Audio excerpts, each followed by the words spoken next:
Hello everybody and welcome back to day number 2 of the SEL Spring Finals, where we're going to be having yet again some very spicy matches. My name is Taco and today I'll be joined by Anatoly to start things off. It's going to be a great set today to start things off. Astral Authority against SoaR Gaming. Both of these teams performed really well yesterday, but this time going from a best of 3 to a best of 5. And best of 5, it definitely gives these teams a chance to really shine in their own moments and show their stuff. I guess the stuff after the stuff, to really get a great display going into tomorrow to see who will potentially be qualifying for the finals matchups. And that's just going to be such an anticipated matchup. Absolutely. You know, the European teams unfortunately got eliminated yesterday. North America's still holding strong, but we'll see how North America can battle against themselves. And I'm sure that they're more than excited to prove who's going to be the top of the top for North America. But before we go too far in depth on things, I want to take a moment to remind you guys back at home that we do still have our special promo going all weekend long of 2x fantasy points. So make sure that you squad up with a friend or two, or even just play some games by yourself to ensure that you're getting your fantasy points as well as those SEL spring votes, because you want to make sure that your votes are in on your season ticket to get the double fantasy points as well. Hashtag squad goals. You know, that Amusin Cobb with the Vulcan right there, just holding hand in hand through the jungle anytime. You can always have a great time earning some fantasy points all weekend long. But like I mentioned, we do have the big semifinals days, and the best of 5s are probably going to be one of the most important parts, considering that this is really going to determine who progresses through to tomorrow. As you can see, we do have Astral Authority facing off against SoaR Gaming. And like you mentioned, Toly, both these teams, great displays yesterday. Absolutely. They did a great job as Astral Authority managed to 2-0 Most Wanted. And on the flip side, SoaR Gaming was able to 2-0 Team Rival. That was a very close second game in that one. And of course, you can never sleep on that matchup of Elevate versus Obey Alliance, especially after the way that Michael Checo was popping off on the side of Elevate. I'm sure that both of those teams are also really anticipating how things are going to play out in the long run. But like we mentioned, Astral Authority versus SoaR Gaming, this is their time to shine. Absolutely. It's going to be a lot of adaptations between both of these teams. We've seen different styles between them, whereas we saw Brochacho yesterday go from a passive Capri player game number 1 into a very aggressive Ares in the second one. And with a best of 5 set, the strategies are just going to be endless for this team. And it's always interesting to see how these players are able to adapt to whatever situations they feel like will benefit the team at the most. If Brochacho needs to go on the defensive, he can play on the defensive. We saw that already with the Capri gameplay, but he's also got his signature aggressive style, which was the Ares. We can probably expect to see an Amir potentially, or just anything really. I mean, I'm sure that Chachi's ready to pull it all out. It also depends on what his dual lane partner Transonics is really feeling. If he's feeling extra spicy, you know, yesterday playing the Huey and the Apollo, he likes to go in whenever necessary. He'll have a quiet game to start things off. He'll farm it up a little bit. He'll get the items, and then once the team fights start rolling around, that dual lane between Transonics and Brochacho is going to go off on a tear. Certainly something to keep an eye on, but we can never count out the side of SoaR Gaming. While they looked a little bit shakier in their initial matches of yesterday, you still have to keep in mind that this is a team that has a ton of potency. You have to consider Zachsy as well. He loves trying to do a very similar playstyle to Transonics, where he is willing to go in at any point in time. And not only that one side lane for SoaR Gaming, I'm also looking at the other side lane. I'm looking at StormyRays playing so aggressive on the Osiris. The way he was able to really make the mid laner of Rivals life a living hell was just really unexpected for him. The positioning the Poseidon player didn't expect the Osiris, Lord of the Afterlife, every single time on him. Yeah, we aren't really too accustomed to seeing StormyRays on that solo lane side. It's not a role that he's foreign to by any means. It's just SoaR has undergone a couple of role swaps, just trying to get a real feel for themselves. But the team synergy and the chemistry is still all there, and that's probably one of the most important parts. Especially with Kaeydan and Medievaldoc being relatively new to the console scene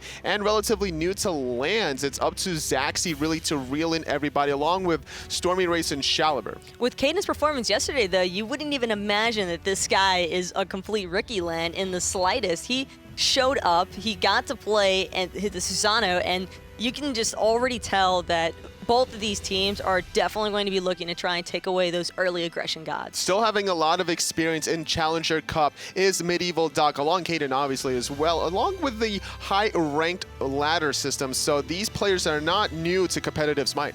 No, not by any means. And Medieval, actually, I really enjoyed seeing his Athena gameplay yesterday. For starters, I thought that that was a really safe starting point for him, but at the same time, he's also just been a real threat for this SoaR squad. A lot of flexibility, you know, running the Hades every now and then. This could be a thing that we can see Astral Authority ban away if they're not really used to playing against this Hades. You know, haven't been playing it on land, but online, this is something that he has been experimenting with. And again, it just all draws back to land environments are a completely different beast. You never really know what to expect from these players, whether they have the pocket picks such as Medieval and the Hades, or whether they're just going to try and run a little bit more standard to the meta. I think that all in all, this is a team that has a ton of flexibility to utilize. But SoaR definitely have a tall hill to climb here. On the other side, we're going to have Brochacho on that support role, like we were mentioning before. A lot of flexibility in this seasoned veteran. And like you mentioned, he is a veteran, which is probably one of the most crucial aspects on the side of Brochacho. With his leadership capabilities, he has the possibility of just bringing his team together as a unison and having a whole unit progressing together. I think that that helps so much more in the overall dynamic of a team environment. Every time we hear the communications between the team of Astral Authority, you can definitely hear Brochacho being very calm, cool, and collected. You know, formerly teaming with Chapo, they have a lot of synergy. They were very vocal of their team, but without that counterpart, it's up to Brochacho to kind of step it up for the rest of his team. He's excellent at keeping his teammates level-headed and playing with discipline, especially on land, and not making sure that no one in your squad is getting flustered at any point in time, despite how the outcomes of team fights are starting to look or whether the game is going slightly out of your own control. Being able to reel yourself back in, that's the voice of a real leader, and that's what you need in those moments of darkness, really. Might need to have that moment whenever KhaoticPurpose gets off to an early start. He's always looking for those aggressive early plays. As long as Wolves gets the right pick at the right time, that soloing jungle synergy could be something that Astral Authority look to exploit against SoaR. Well, with SoaR having the first pick in today's starting round of picks and bans, I'm sure that they'll definitely be looking to take away some of the comfort on the side of SoaR. I'd imagine there it is, the Scotty immediately. No North American team wants to even bother dealing with this god at the moment. You know, we had a lot of interesting picks and bans yesterday. Susanoo specifically got through in a lot of different games, but both of these teams, for KhaoticPurpose and Kaeydan, this is going to be a highly contested pick, I feel like. I can imagine that SoaR and Astral have both potentially looked to prep ahead of time just in case, but it seems as though SoaR, recognizing that Astral do have the first pick possibility, they don't want to allow Susanoo in the slightest to Chaotic. Cabrakan's still available. We'll see if Astral Authority elect to leave that open for themselves, banning away the Scylla, targeting Shaliburn. You know, we saw a rival that actually banned away the Zeus and the Zhong away from that mid laner, but running the Scylla very effectively with Shaliburn, he had no issues on that goddess. But with Zeus and Scylla being the opted for bans, that does leave open the Cabrakan, and I was about to mention the Odin as well, which Wolves has been known to lean towards that Odin pick. So Cabrakan, though, being locked away for Astral Authority on the first hand, and SoaR taking the Odin to ensure that nobody on the side of Astral Authority can pick up two favorable gods. Along with locking in the Awilix for Katie, making sure that the Odin doesn't get hard countered anytime he's looking for that initiation, but not being deterred, Astral Authority have that flex pick out the Cabrakan, and now adding more crowd control to the mix with the Athena and the Isis. But you do have to consider that Athena, Isis, and Cabrakan, those are three gods who have a very high possibility of being locked down inside of that Odin cage, so positioning is going to be so important for Astral Authority. If they're not careful, they're definitely going to be finding themselves in the wrong foot at the wrong time. And once you get locked in the cage, there's going to be a lot of spooky ghosts just flying around at you. And that Zhong, if he gets left unchecked, that's going to be problematic for Astral Authority. And a very wise ban by SoaR Gaming to eliminate that Nemesis possibility. You don't want to have to deal with a Nemesis when you're playing Zhong. That's probably one of the least favorable matchups that most mid laners can imagine. And eliminating the Apollo as well. Shouts to Transonics right there. Interestingly enough, the Apollo being banned away because of the Apollo pick from yesterday against Most Wanted. Transonics was doing a great job on that guy. Now focusing out the dueling of Astral Authority, or against SoaR Gaming rather, is Astral Authority. the Medusa and Sylvanas being locked away, but Zachsy has been known to play a lot of these mechanical gods to high efficiency, so he locks in the Ullr. And with the Ullr being locked away, what would you like to see from Astral Authority? Well, apparently there's a Loki for Astral Authority. Wolves all the way. Wolves 100%. I was going to say, you know, Cabrakan could be a flex pick potentially, but doesn't look like it. It's going to go to the side of KhaoticPurpose here, and now Loki locked in for Wolves, and Cupid also with great crowd control for Transonics. That could also be a very high possibility for the Loki setup, which will be absolutely phenomenal if that combination is to work out the way that they're probably trying to make it work. Well, there's a lot of crowd control, I would say, for both teams. You know, you have the Athena Isis, but then on the other side, you're also going to have the Cage and the Washing Machine on the Xing. And both of those ultimates can definitely be very intimidating if your positioning isn't, like I mentioned already, completely on point. You've got to be so safe playing around this kind of aggressive engagement sort of playstyle. But looking at both these drafts, Tolly, who do you think is going to be taking game number 1? Honestly, it's all about Wolves, if he gets off on the Loki or not. That's what I'm looking at, Wolves. I always enjoy a good Loki gameplay myself, so I'd have to lean a little bit more towards Astral Authority as well.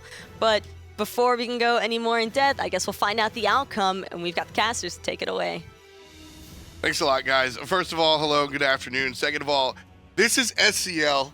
We always talk about how excited these players are and how amped they...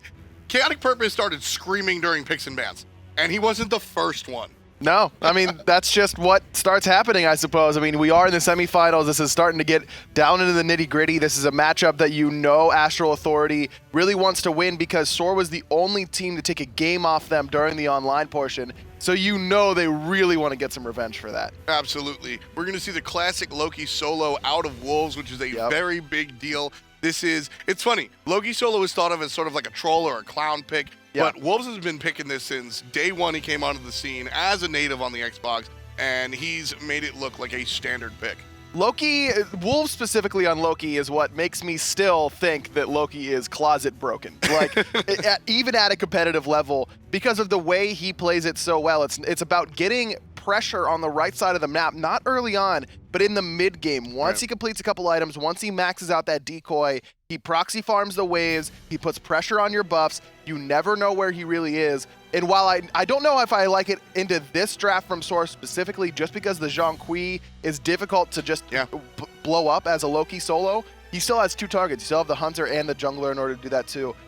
This is a scary, scary draft coming out of Astral Authority. The Loki solo pick is also a play option type style. You can be that assassin that just hunts the mage, right? If it's going to be a nice squishy mage, you can just hunt them. But with Zhong in the mix, you're going to look for more of a player versus environment type deal. Look for the split push, look for the proxy farm like Aggro said, and things like that. So I'm excited for the Loki pick. You were excited for the Cupid pick. Yeah, this Cupid pick is just disgustingly good. Last pick there for Transonics. Look at how many jumps that Fields of Love shuts down. Odin, Awilix, Ullr, Xing, and Ullr's got no CC immunity in his kit, so he's going to have to use the beads every single time in lane.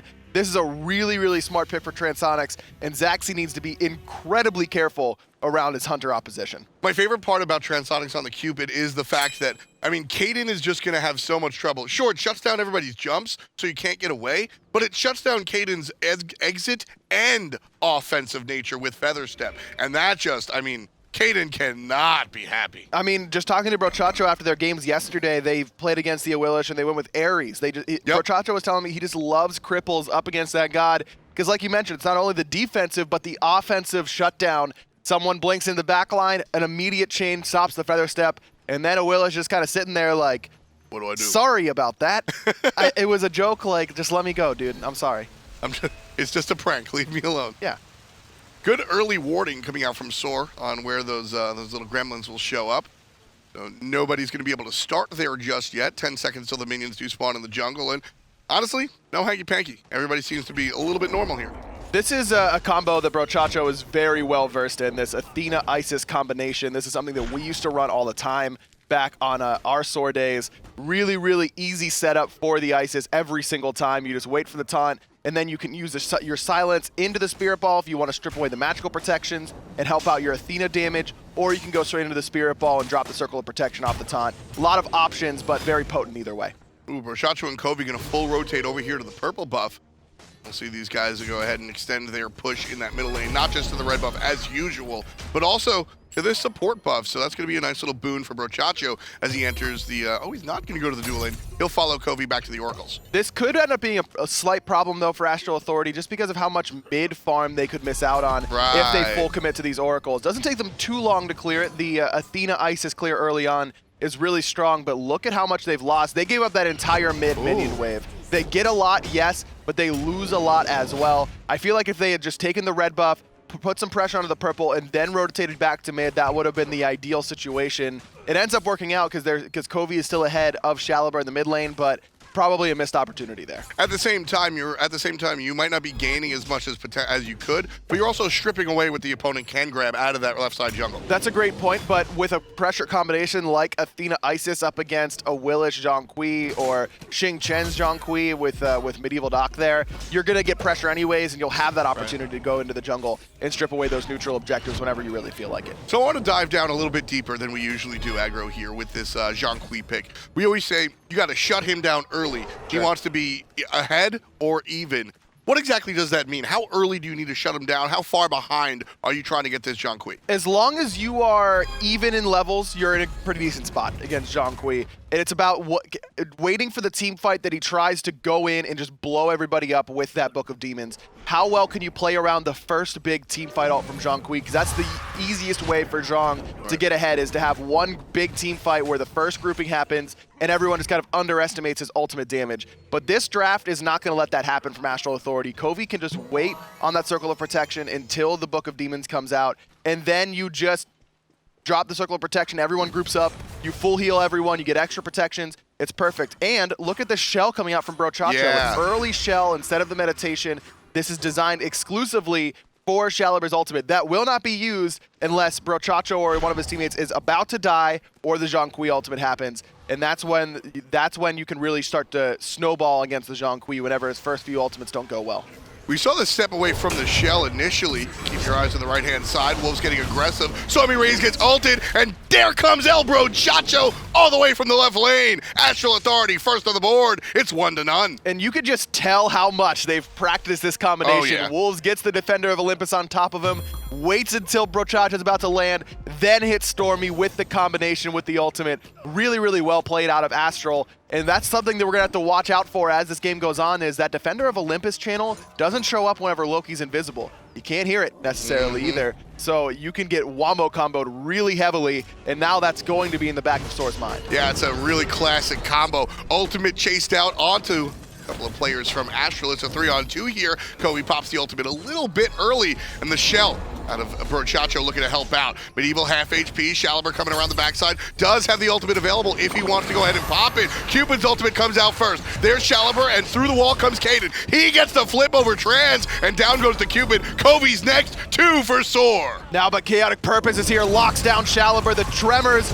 not quite enough for the moment, but Brochacho gonna be able to pick him up. And that's going to be Brochacho's second kill of the game after that Goomba stomp on the right side, but I think this one might be curtains for the support. No dash, no way for him to get out of this one, I don't think. Furious Roar and the auto is enough for Kaeydan to put SoaR with 3. That puts them on top early on in this game. That was a really, really big play for SoaR Gaming. Astral just got a little caught up in their own heads. Just trying to go for the invade again on that red buff. The pathing was okay off the bat, but I loved themedievaldoc just using that ultimate right away. No hesitation whatsoever.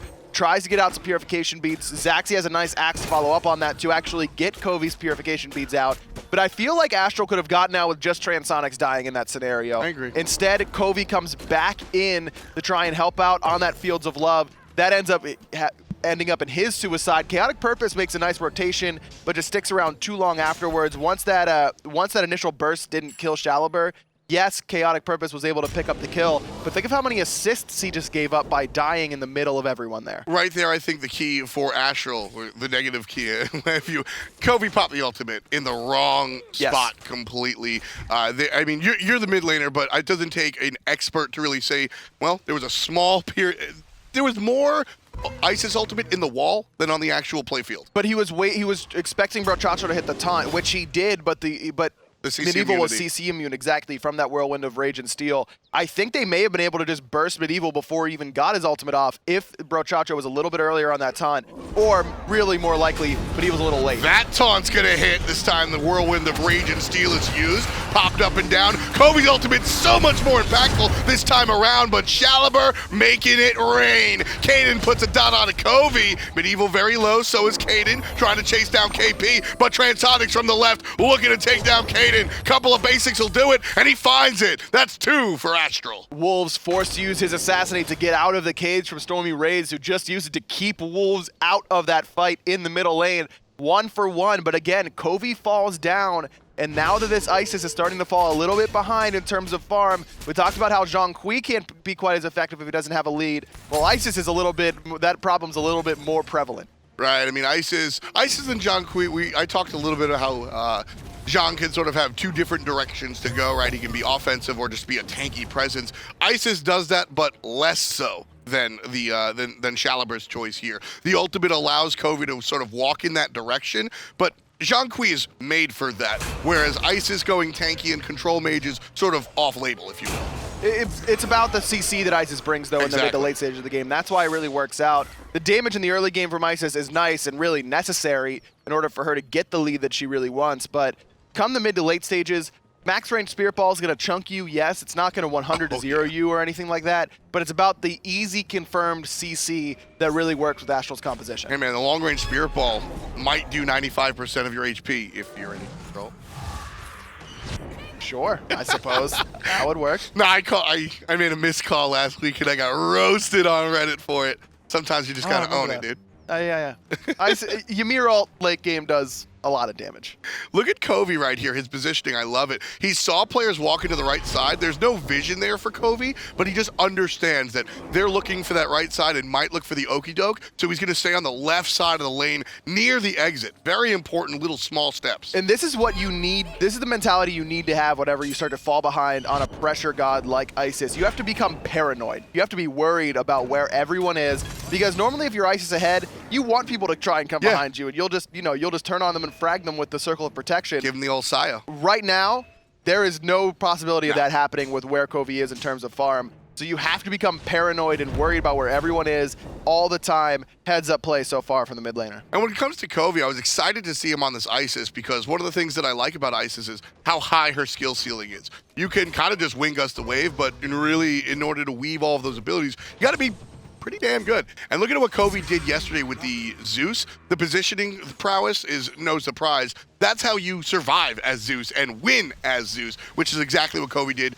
2 games in a row. So we're seeing that. We're seeing the positioning come out from Coviiii. I need to see the mechanics come out. Not seeing that just yet. It's just they're different styles of mid laners. Yes, both are very positional dependent, but Isis is about setting up, Zeus is about following up off of setup. 2 different styles completely. Exactly. They're completely different styles, which is why I was excited, because it's harder than it sounds to be able to play these vastly different characters, especially in the mid lane where, I mean, let's face it, that's prime time. That's where everything happens. You are the target. I mean, trust me, I hang out with aggro. I get to hear how much mid laners get harassed all day. Yeah, everyone's so mean to mid, but realistically, you just are the focus consistently, and that's why hunters are so important in terms of the best teams in the world always seem to have hunters who can thrive when left alone, because you cannot afford to leave both the mid and the hunter alone. When both time we see team fights go too long or nothing really happens in a team fight, it's because both the mage and the hunter are zoned by the same player. Good teams, you'll see the mage and the hunter split up until it's time to peel for one another, and then they'll come back together. A lot of small interactions between that back line, but you're right, as a mid laner, you just always have to have in the back of your head that you are the target, and of course, when you're dead, your DPS is 0. That's one of my favorite phrases. You do 0 DPS while dead, coming from a couple of older games, but SoaR there. Actually, Isis can detonate Circle of Protection while dead. We call that a martyrdom kill. So, I mean, but her DPS isn't 0. Oh, aggro. 10.5 on the clock. Lucky 7 on the kills. SoaR leading that by 1. We're about tied up here in the gold, though. Zachsy versus Transonics. You were talking about hunters and how important they are. These 2 guys are the reason that their teams, not in semis, but have won at least one of those matches in the quarters. Zachsy won the game off of Medusa in the late game. Koviii's gonna get some help from the support. This is a disengage. But Brochacho ready just in case SoaR goes deep. Opting not to red team, and Brochacho's very happy about that one. Kaeydan used the purification beads there as well, so big win for Astral Authority trading that Defender of Olympus for a set of purification beads. Against this composition, you can't afford to not have that cooldown. Not against an Athena, Isis, Cabrakan, Cupid, Cabrakan's Loki. got 17 stuns. Yeah, it certainly feels like it. Transonics, again, we talked about how good this Cupid pick is. If you don't have purification beads as a Awilix against that Cupid, what are you going to do against Fields of Love? You really don't have an answer.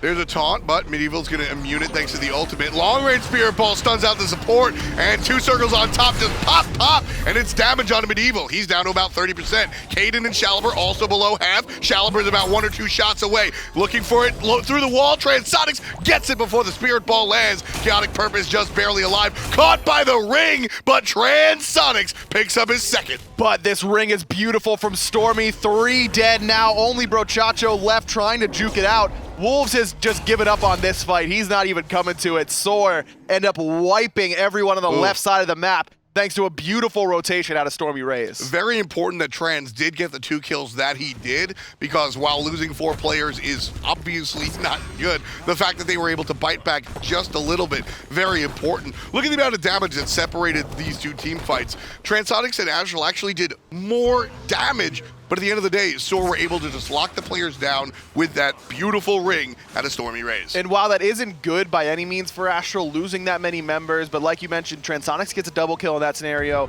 Wolves continues to put pressure on the right side of the map, gets a tower, steals away a buff as well. There's definitely some positives here, and that's that Wolves is continuing to get farmed. Yeah, I mean, that's going to wind up net neutral for Astral, even though they lose 4 players.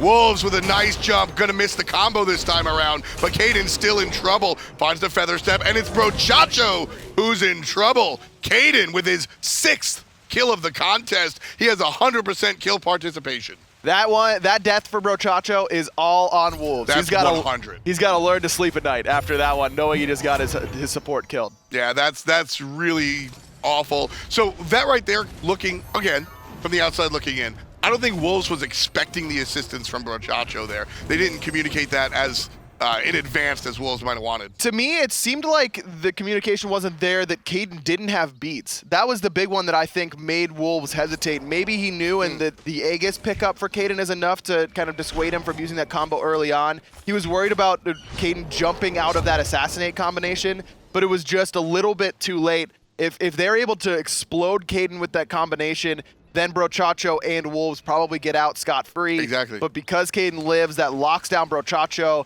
and gets him hit by the gravity surge, which spells his demise. A little bit unfortunate there between the support and the solo laner. Yeah, I mean, it was all story Kaeydan. He even finds the knock-up into the gravity surge, right? And just all that control, a little problematic. Nice little jump from Medieval to avoid the Spirit Ball. He'll find 2 with Pancake Flip, transform into the ultimate, pop, pop out of the mid lane. That's going to help out just to protect the team. Love that. Big deal, 15% damage reduction with that ultimate out of Coviiii. That's why this Isis is selected here. But you also have to use the purification beads in that sense. Medieval hasn't gone for any CDR quite yet, no cooldown boots or anything of that nature, so a little bit longer on that Whirlwind of Rage and Steel combination. But another win goes the way of SoaR after that exchange. And I mean, that's kind of what you're looking for playing the Xing Chen. He's just like an Ares or a Hades or a Hun Bats, where his job is to, yeah, man, my ultimate might not have gotten the win, but it got the beads and will show up next time and will kill you. Without a doubt, especially with Coviiii just now hitting level 12, he's going to be able to get his second relic going. That's that Aegis that he's probably going to go for. Not going to help him that much whenever he's tossed into the middle of a team. That Circle of Protection and Aegis combination is good, probably not good enough. That's one of the beautiful things as we see a little bit of help on the right side. Just for the invade, StormyRays jumps into 4. He's locked and he's in trouble. Down he goes, easy peasy for Wolves. But here come the cavalry. How will SoaR respond? Shaliber unleashing the ghosts. Kaeydan gets 1. That's Coviiii. Wolves still trying to find the jungler. Oh, Kaeydan's so low, but no dot applied by Wolves. That's on the Vanish, so not going to be able to pick up that kill onto Kaeydan. Overall, Coviiii falls again, but Zachsy's here. And that's a big axe, stopping Brochacho in his tracks. Zachsy gets taunted. There's the ultimate out of Trans. Can they get him? Yes, they do. Number 3 for the support. Brochacho bringing the business. Medieval very low. Transonics could have just turned and killed the support there instead of trying to chase down the full health Shalibur. And Medieval gonna make Transonics pay for that decision by stealing away the blue buff invade. That's going to keep the teams competitive, which is what we've seen so far. 16 minutes of play, and we're basically dead even, Ryan.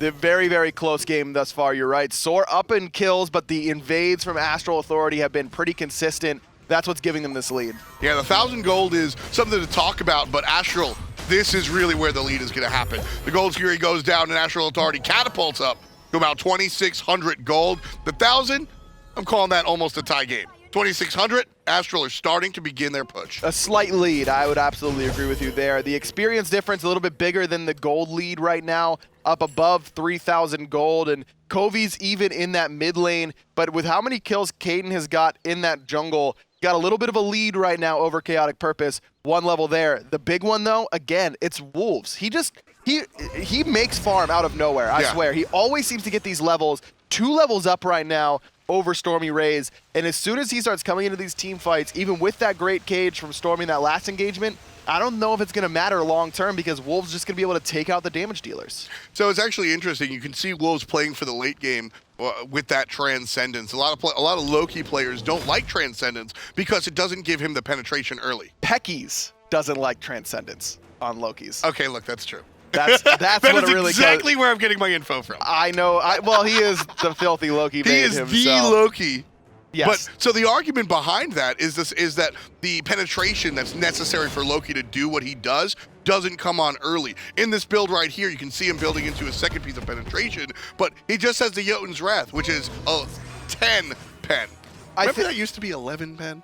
Yes, it did. That was odd, but it was a thing. But so it's just 10 penetration, which early is going to hurt. But the Transcendence build really synergizes with Wolves' playstyle because he wants to stay in lane as long as possible. He wants to make one rotation and then come back to farming the lane without having to back. And having an infinite mana pool basically really helps with that. Transonics takes down Zachsy with the help of his support all the way on the left-hand side. That's going to force Shalibur to hang out there instead of his own lane. Meanwhile, right side, battle in the jungle. Kaeydan barely alive, but Wolves doesn't have the energy to really look for it as he himself is down to about 40% HP. But it looks like he used that Assassinate onto Kaeydan, grabbed those Purification Beads in the process. So another win for Astral Authority on the right and on the left. I love just the play from Brochacho, just casually zoning, allowing his teammate to go ahead and pick up the tower. Xing Chen's gonna pick up KhaoticPurpose, pulled down, locked in as well. Cabrakan in some trouble, but Coviiii helps him out with the damage reduction. KhaoticPurpose stays underneath the jump from Stormy.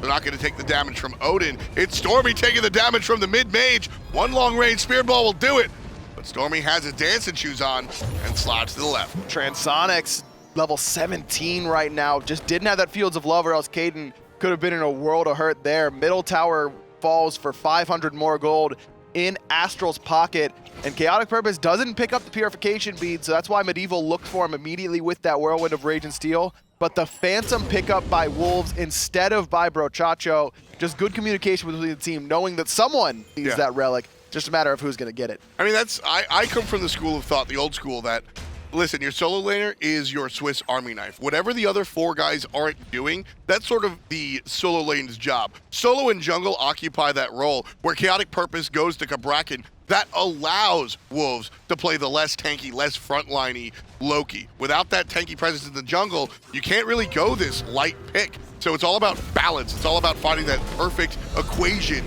to create the successful win. Cheeky little Fire Giant startup here by Astral Authority, but StormyRays is going to get taunted in. A lot of damage onto him immediately. He's forced to drop the cage, but he's stunned out. And there's going to be the ultimate out of Transonics, causing the stun. There's help from KP, and down goes StormyRays. Ultimate to help out Wolves. There's the spin. It's going to catch 2 players, tossing him right in, and off of that one, Transonics gets pulled. Aegis saves his life, but 2 players caught into it. Coviiii, pop, pop. 2 kills for Astral, 1 for the mid, 1 for the Hunter. Transonics coming around the back here. Medieval gonna have to juke out those shots, but can't quite do so yet. Forced into an awkward pathing and knocked down by Coviiii, who picks up number 2 for himself. The mid-team fight taunt at a KhaoticPurpose. Listen, This guy used to come in here and he had a bad attitude, but I think there's a difference between cocky and confident. I like the new KhaoticPurpose. I don't think he's going too far, but he is showing people, look, I'm still here, I'm still ready to fight, and I'm still down to be in your face. I like the style, man. And look at this team fight recap. SoaR didn't do that much less damage than Astral Authority. It was just that Astral's focus fire was much better than that of SoaR. Everyone on Astral took some shots, but only the specific targets that Astral wanted to kill from SoaR were eating the damage. That's why they end up on top in that team fight. And that's the difference. We listened to both of these teams' comms yesterday through various listen-ins. Now, listen, I'm not one to say a team environment is positive or negative. I think that sometimes chaos works for some teams and sometimes other teams need top-down direction. But that's what we're seeing the opposite of. SoaR is a cacophony of voices that just go ahead, and there's a lot of nonsense going on. Astral, Brochacho, you listen to him. And while both can work, that is the result of a heads-down Brochacho just calling, this is our target, kill, kill, kill. And you just need the right type of personalities and players who are willing to listen to that sort of calling. You would think that it's easier that way, and in my mind it is, to just be able to not worry about anything else, but listening to that omniscient sounding voice in your head telling you what targets to hit. But some players just have struggles doing that. This team, clearly it works for them because their focus fire is really, really good. And after speaking to Brochacho yesterday, Wolves here, he is a little bit more vocal than he was once upon a time. He was known as the silent killer, the silent assassin. Now he is a little bit more vocal, but Wolves and Transonics are definitely known for being kind of really quiet guys, and that's why this environment works out so well for them, because Brochacho, Transonics and Wolves don't want to talk in the first place, and in this environment, they don't have to. Brochacho's making the calls. Wolves is going to pipe up when he thinks he's got a good idea, and Brochacho and Coviiii can come together and see if that's actually going to work. I love the way Astral has created their scenario. Realistically, all a mid or hunter needs to say is help or I can kill X person at any given time. Anything else is a bonus at this level. I mean, you can have hunters who have great control of their lane and who can, tell you when they can pull Gold Fury very easily, things along that line, and that's all very important.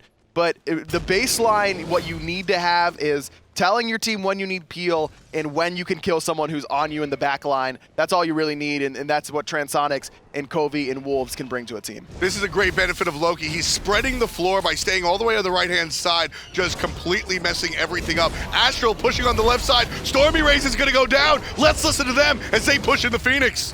Oh, there's a tower. Let me get this Phoenix! That's me, let's go. Right to mid. I can also Next time, full commit to the Odin. By the way, guys, that should have been a kill. Alright?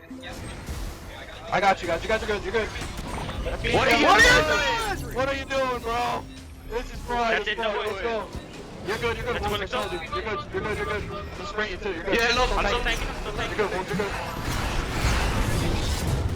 I'm Keep up. going, boys. Keep going. Look at Kaeydan. Kaeydan, friends. Right here. Big talk.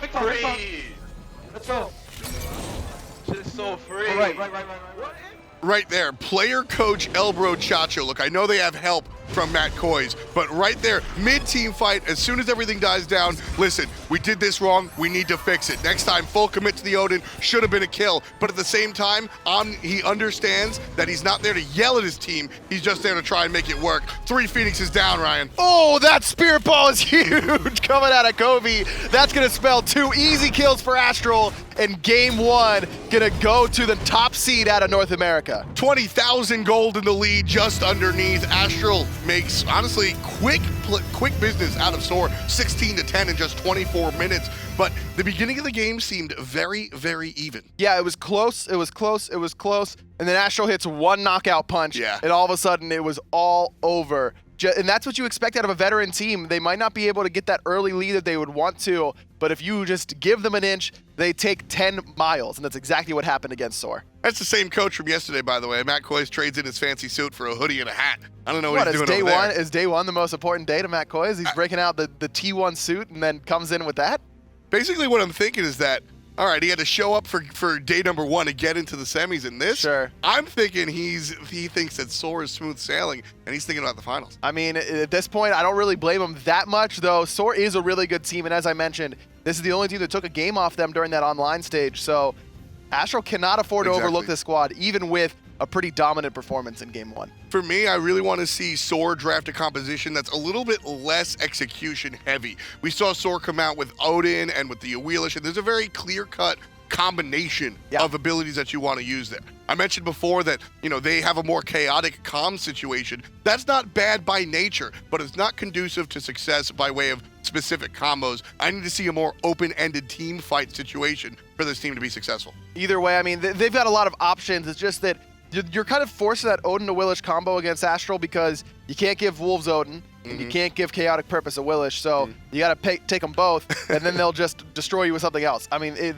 for me, I think that'd be the hardest part about going up against Astral Authority is the picks and bans phase, because they all have so many key gods that are so strong that you got to find the right sort of puzzle piece in order to say, okay, they're going to draft this, but we can beat it with this, and that's very, very difficult to do. Well, it looks like a 600 pick-em-up puzzle situation right now for SoaR. Are they going to be able to fix it for game number 2? Let's ask the analysts. Thanks so much, Tom. And totally, I do just have to bring it up, just like Aggro and Tom were mentioning.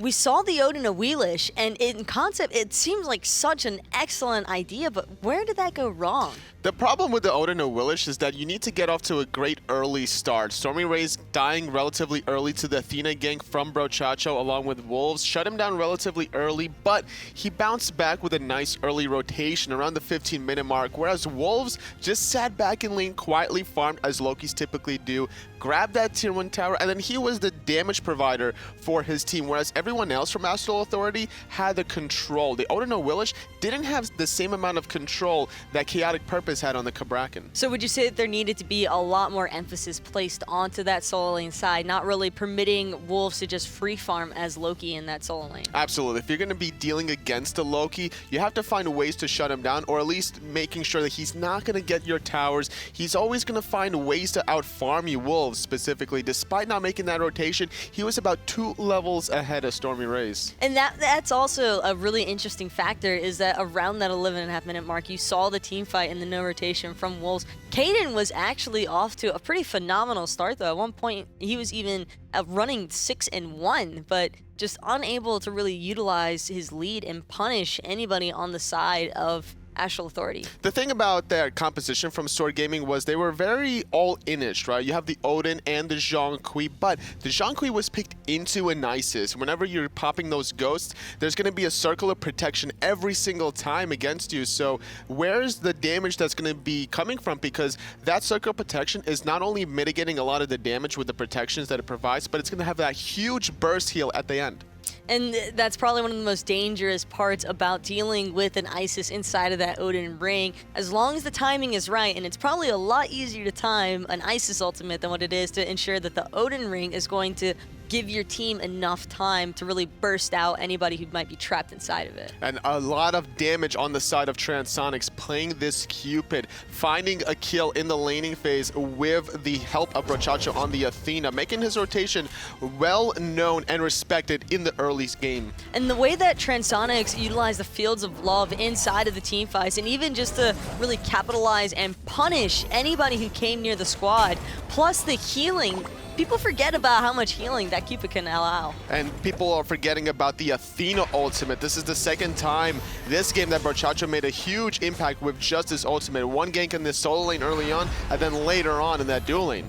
And it's just absolutely great by Transonics. His positioning overall was exactly where he needed to be when he needed to be. You saw a lot of the times Zachsy trying to make the rotations as well, and a couple of times Zachsy even got there before Transonics, but it just didn't seem to make the difference. That's the difference between the Ullr and the Cupid. You know, you can outbox him early on, the Ullr, but the Cupid, once the heals come online from the hearts, all that poke that the Ullr is going to do against you is just insignificant, and Zachsy couldn't have the same impact in team fights that Transonics provided for his team. And combine that with the Loki, again, on the side of Wolves, just immediately bursting down whoever he was targeting, and not even just the burst, but the active burning as well. It's so annoying having to deal with a Loki and consciously having to remember oh my god, there's probably a Loki trying to ult me at any point in time. It just seemed that SoaR, you know, they were too worried about the Odin. They didn't respect the Loki enough, instead banning away the Nemesis and the Apollo in the second stages, whereas Astral Authority were very comfortable with that, taking the Loki and the Cupid for the last pick. And with this best of 5 set, I'm expecting a lot of adaptations from both of these teams, specifically in that second banning phase. So it's really the second banning phase that you think things kind of fell apart for SoaR. Absolutely. I just feel like they didn't necessarily need to ban the Apollo. Also, the Zhong pick was a little bit questionable because in the earlier stages of the game, he wasn't really providing the same amount of damage simply because of that circle protection mitigating just too much of it. Do you feel as though SoaR were leaning a little bit too much towards comfort picks as opposed to what would work well as a unit? I believe so, actually, because like we saw Shaliber playing the Zhong after that Scylla ban and Zeus banned by SoaR themselves, they weren't able to get one of those. They wanted to lock in at least one of those three between the Zeus, Scylla, and the Zhong, locking in that comfort pick before the second ban. Maybe they were worried that Astral Authority was going to ban that away, but StormyRays on that side playing the Odin, despite dying early to that Athena gank, which got left unnoticed in the early game, he still made an impact, I would say, with these rotations. So here's the big question, though, as far as StormyRays is concerned. Do you try and place StormyRays onto a god that he can play full-on aggro with in the solo lane, or do you give him a god that's going to continue to be more impactful during teamfight rotations? I would say just give him an aggressive god to punish Wolves. Pick the Osiris before the second ban phase to make sure that he wins the laning phase as hard as possible, shut down the blue buff and the speed buff, take away some of the potential farm that Wolves is looking for. And on the other side of that, if you're Astral Authority, are you leaving Zhong open every game? Absolutely. The goal here from Astral Authority seems to target out Shaliber, you know, former teammates here between Brochacho and Shaliber. I wouldn't be surprised if that's the mindset that Astral Authority has going into this set, trying to shut down that SoaR mid laner.